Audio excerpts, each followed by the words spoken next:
marilah kita membangun Indonesia ini dengan saling menghormati, saling menghargai, jangan saling merendahkan. Namun bangunlah Indonesia dengan rasa persaudaraan tanpa saling merendahkan. Bahwa pengangkuhan, sombong itu kadang-kadang bukan saja di kalangan orang yang tidak tahu agama, orang tak semestinya. Orang yang paham agama, yang bicara tentang Islam, akidah dan solat dan sunat. Tetapi bila timbul kedekatan begitu, dia lihat, dia boleh menghina. Dan saya lihat itu dikirim oleh teman saya di Indonesia. Saya merasa aneh. Kalau itu sahabat kalian, anak kalian, saudara kalian, menurut kalian akan bikin video, komentarin, marah-marah, menegur di sosial media, atau kalian WhatsApp dan telepon orangnya? Kali ini kembali lagi bersama saya, dan kali ini kita akan membahas mengenai terkait pencopotan ataupun tentang penghinaan Gus Miftah terhadap penjual es teh. Ya, disclaimer terlebih dahulu ya. Siapa yang telah mengetahui terkait alasan Gus Miftah memilih mendukung Pak Prabowo? Nah, siapa yang tahu coba tulis di kolom komentar ya. Nah, langsung saja kita simak videonya. Cekidot. Misalnya Pak Prabowo terpilih, mungkin kan memang kansnya besar dan sampai sekarang survei mengatakan elektabilitas masih tinggi ya Pak. Tawaran-tawaran terhadap kepada Abah itu seperti misalnya. Jujur saja kita pernah ngobrol soal Kementerian Agama, tapi buru-buru saya tolak. Saya nggak ada gambaran jadi pejabat. Saya dai saja. Sampai ini saya nggak punya gambaran. Udah, ya kenapa saya milih Pak Prabowo? Yang pertama, guru-guru saya semuanya yang sepuh-sepuh mendawuhkan kepada saya untuk nemenin Mas Prabowo. Kemudian juga ada pernyataan beberapa kali secara implisit dari Pak Jokowi, saya untuk mendukung Pak Prabowo. Kemudian yang ini yang paling penting, Gus Dur pernah mengatakan Pak Prabowo akan jadi presiden di usia tua. Kalau ini terjadi, nggak ada yang meragukan keahlian Gus Dur. Dan kewajiban saya sebagai santri mengawal bahwa apa yang disampaikan Gus Dur itu benar. Ini paling penting. Jadi itu lah. Kalau ini Pak Prabowo jadi presiden, nggak ada yang meragukan keahlian Gus Dur. Itu artinya saya menjaga marwah kiai saya, Gus Dur. Berarti benar tercapai ya. Mari kita lanjutkan video selanjutnya ya. Demi Allah, Gus Kausar ini menjadi salah satu saksi bahwa saya menolak dari awal mendapatkan jabatan dari Pak Prabowo Subianto. Awal mula saya ditawari menjadi Menteri Agama, saya menolak. Saya ditawari menjadi Wakil Menteri, saya menolak. Sempat kemudian mau ditawari sebagai Kepala Badan Penyelenggara Haji, saya menolak. Pertimbangannya sederhana. Kalau saya jadi menteri, waktu saya habis fokus untuk di kementerian. Kulo mboten sakit ketemu kali Bapak Ibu Sidoarjo. Saya nggak bisa ngalor ngidul wirawiri. Yang paling berat bagi saya kalau jadi menteri, saya harus potong rambut. Makanya hari ini heboh begitu orang bertanya, lihat saya di media, di kamera, kok Gus Miftah rambutnya hilang. Menggandekan rambut hanya untuk sebuah jabatan. Wah, saya kita prank keweco, muncul meneh gitu. Jadi pas saya dipanggil ke Kertanegara waktu itu pakai batik, rambut saya kuncrit, rapi. Pak Prabowo itu nyalami saya pangkling. Gus, rambutnya mana? Aman be, aman.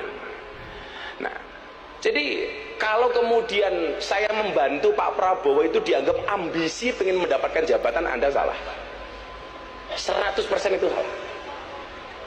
Justru orang yang sangat mensupport saya untuk menerima posisi apapun dari pemerintah, salah satunya ya Gus Kausar. Abah niku dawuh, lah Guse mboten nampi jabatan apapun dari Pak Prabowo. Padahal kita berharap Gus Miftah itu menjadi jembatan komunikasi kami kalangan pesantren kepada Pak Prabowo.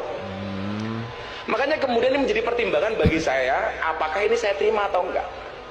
Lah kula ngomong kula tak istikharah dhisik alas mudhofos. Lah wis ati karep niku lah ora perlu diistikharah mesti metu. Ngerti lho, Bet. Ngerti, Bet. Dadi lah awakmu iki seneng karo cewek, ora usah mau istikharah langsung ditembak. Kecuali kalau pilihan ana rondo karo gadis. Nah, aku kira-kira sing di mau istikharah ya, tapi ingat sebelum kamu istikharah kamu yakinkan dua-duanya mau sama kamu gitu loh. Sing paling cilaka wis istikharah ra ono sing gelem lah.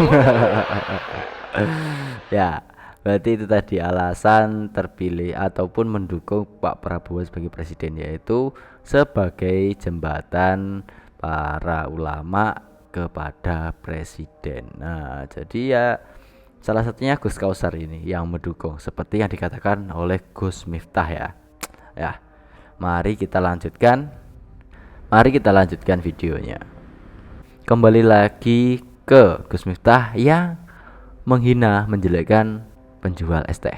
Nah, ini ada dari negara seberang kita, yaitu Malaysia. Waduh, beritanya sudah sampai sana. Langsung saja mari kita simak videonya. Cekidot. Di Indonesia beberapa hari yang lalu ini riuh rendah dalam media sosial.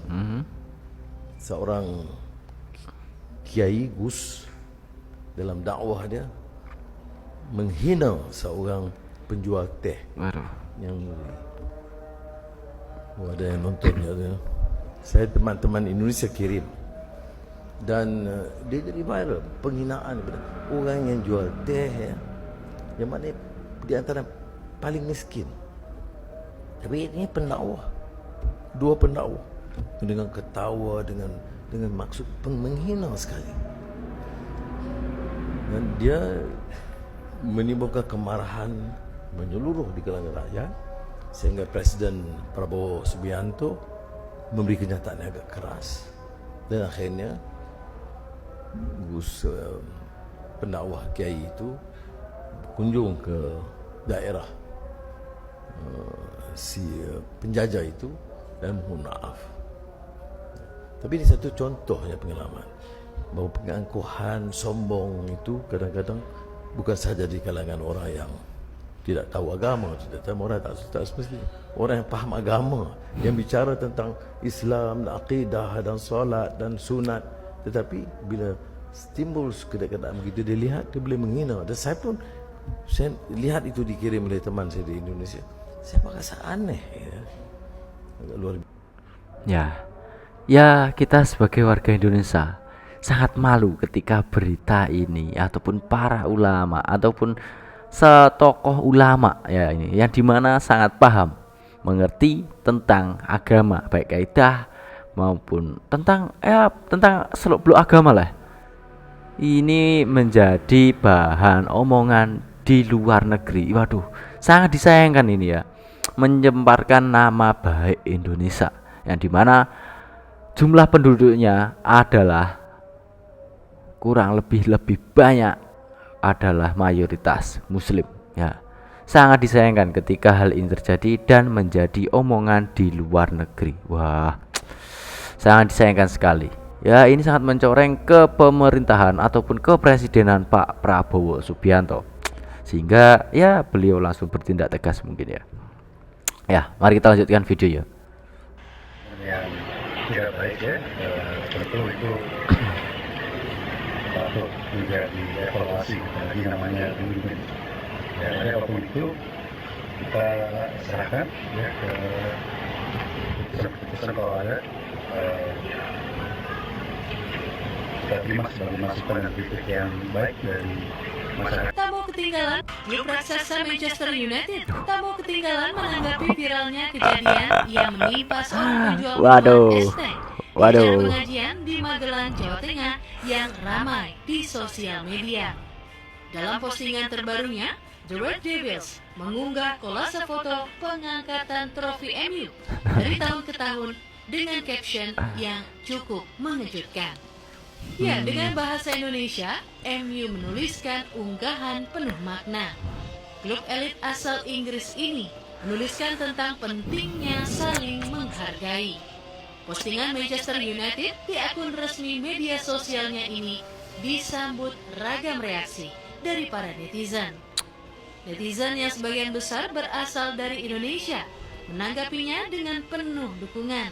Sangat disayangkan ya ketika hal ataupun kasus seperti ini dijadikan meme dan itu go publik di internasional. Waduh, sangat disayangkan sekali. Ini mencoreng nama baik Indonesia ini. Bagaimana ini? Bagaimana? Coba. Apakah kalian salah satu fan MU ini, termasuk dari netizen yang budiman ini? Itu tadi fan MU ataupun dari Manchester United telah menjadikan meme kasus Gus Miftah ini menjadi angkat trofi, yaitu yang dimana tadi hashtagnya adalah mengangkat trofi ataupun mengangkat es teh sama-sama mulia ya. Waduh, kelas. Ya, mari kita lanjutkan videonya. Gus Miftah ya. Ini banyak banget orang dari kemarin ya minta gue speak up di sosial media, ngomong dong, tegur Gus Miftahnya. Coba kita mau dengerin Om Ded ngomong apa di sosmed dan sebagainya. Gua sebenarnya bikin satu video. Gua taruhnya di subscriptions only. Ya, sengaja gua jualan emang. Kenapa? Karena kalau di sini gua ngomongnya akan dipotong-potong lalu dilanjutkan dengan foto tukang es tersebut, jedak-jeduk di TikTok omongan gua. But here is one point. Nah, di reels yang gue buat tentang Gus Miftah itu gue bicara tentang the paradox of it ya. Dan itu menarik banget. Tapi gini, listen to me first, oke? Kalau lu punya sahabat atau punya teman atau keluarga, dan Gus Miftah itu gue anggap sebagai sahabat, teman, dan keluarga gue. Lalu tiba-tiba sahabat lu, teman lu, keluarga lu melakukan sebuah kesalahan, ya, apapun itu kesalahan, ya, disengaja walaupun tidak disengaja. Menurut kalian, kalau itu sahabat kalian, anak kalian, saudara kalian, menurut kalian akan bikin video, komentarin, marah-marah, menegur di sosial media, atau kalian WhatsApp dan telepon orangnya? Karena gue pernah ya berbuat kesalahan dan ditelepon, dikontak langsung, bukan bikin video lalu gue sebarin di sosial media atau lalu dia sebarin di sosial media. Enggak. If you have a friend, ini yang nggak dipikirin sama netizen. Dan gue nggak ngerti apakah kalau kalian punya seseorang yang berbuat salah dan kalian kenal dan punya nomor WhatsApp-nya, kalian tegurnya di sosmed gitu, di IG story gitu, pakai lagu-lagu gitu. That's not what kind of person I am. Oke? Not what kind of person I am. Jadi itu tanggapan dari sahabat Gus Miftah, yaitu Bang Deddy Corbuzier. Yaitu inilah sikap yang seharusnya dilakukan ketika salah satu dari keluarga, sahabat, teman, ataupun orang sekeliling kita terdekat yang merasa dekat dengan kita, ketika melakukan kesalahan lebih baik ditegur secara pribadi ataupun menggunakan secara baik-baik tanpa mempublish di media sosial, yang dimana itu akan sangat merugikan ataupun merendahkan sahabat kita. Nah, jadi inilah pelajaran dari Om Deddy Corbuzier. Berpikir terlebih dahulu sebelum bertindak ya. Gus Miftah, coba dengarkan juga ya. Oke, mari kita lanjutkan. Wah, itu istana sudah mengatakan bahwa jangan pernah melakukan hal itu, bahkan itu tidak sesuai dengan apa yang disampaikan oleh Bapak Presiden. Jadi marilah kita membangun Indonesia ini dengan saling menghormati, saling menghargai, jangan saling merendahkan. Namun bangunlah Indonesia dengan rasa persaudaraan tanpa saling merendahkan. Ya, itu tadi yang dikatakan oleh Mbak Puan Maharani. Waduh, siapa ini? Ya, siapa yang tidak tahu Mbak atau tidak kenal dengan Mbak Puan Maharani ini?